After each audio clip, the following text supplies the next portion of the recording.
Thanks everyone for having me, and Merry Christmas. Merry Christmas. Thank you, Savanka, and thank you, Deputy Secretary General Amina Mohammed, for this honor and for your leadership. Excellencies, distinguished guests, it is such a pleasure to be here to celebrate the free press and humanitarians all over the world. And thank you to the UN Correspondents Association for this recognition, which I accept in honor of the over 120 million people who have been forced to flee their homes. Refugees that I have met, like Grace from South Sudan and Hantam from Mali, who live in exile but still work for the benefit of others.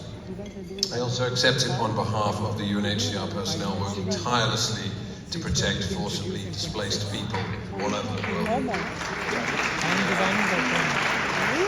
And of course, congratulations to those journalists who have been honored this evening for your courage and commitment to holding power to account and your vital role in bringing factual information to people during an age of mis- and disinformation. Please continue your work in helping to shine a light on the human impact of these forgotten crises. So thank you.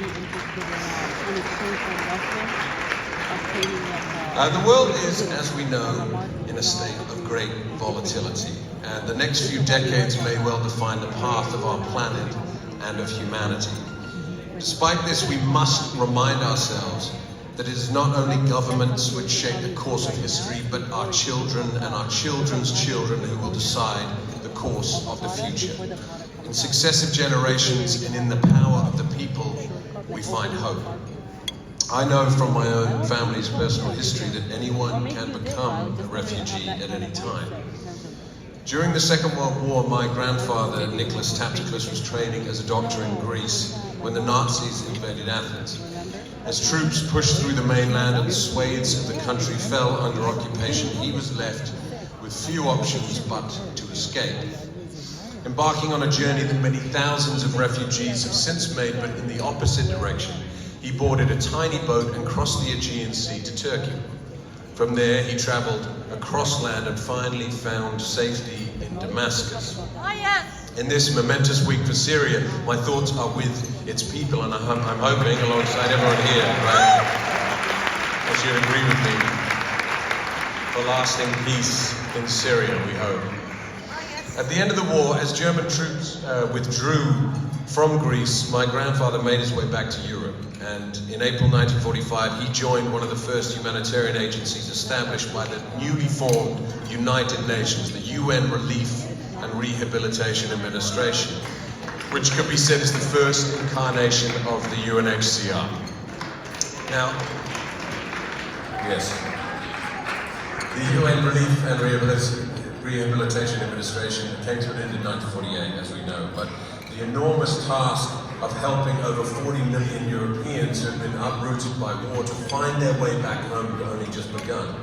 And that is how the UNHCR was formed in 1950 with a simply 3-year mandate to finish the job. And as we all know, history didn't quite work like that.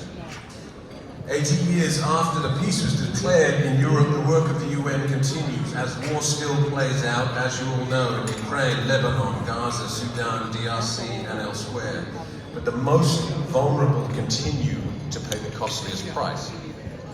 The Second World War, however, did allow for moral consensus of the Geneva Conventions and the UN Charter, which opens with the words, "We, the peoples of the United Nations, determined to save succeeding generations from the scourge of war." The values of the UN Charter continue to be relevant today. Peace, justice, human rights, and equality. And although much has changed since 1945, the UN still remains the only organization where the world's nations can gather together to discuss global problems like forced displacement, like climate change, and find shared solutions. As we know, thank you, that one person. As we know, in a deeply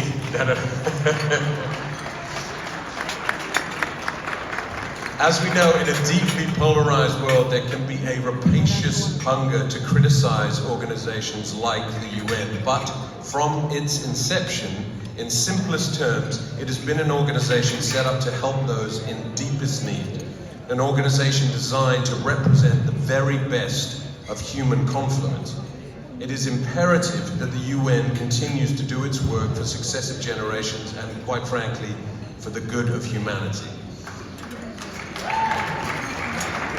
Unlike my grandfather, I don't have the skills to provide medical help to people in need, but as a goodwill ambassador, I will keep making the moral case for asylum and for the UNHCR to encourage public support and funding to ensure meaningful solutions and protection for displaced people.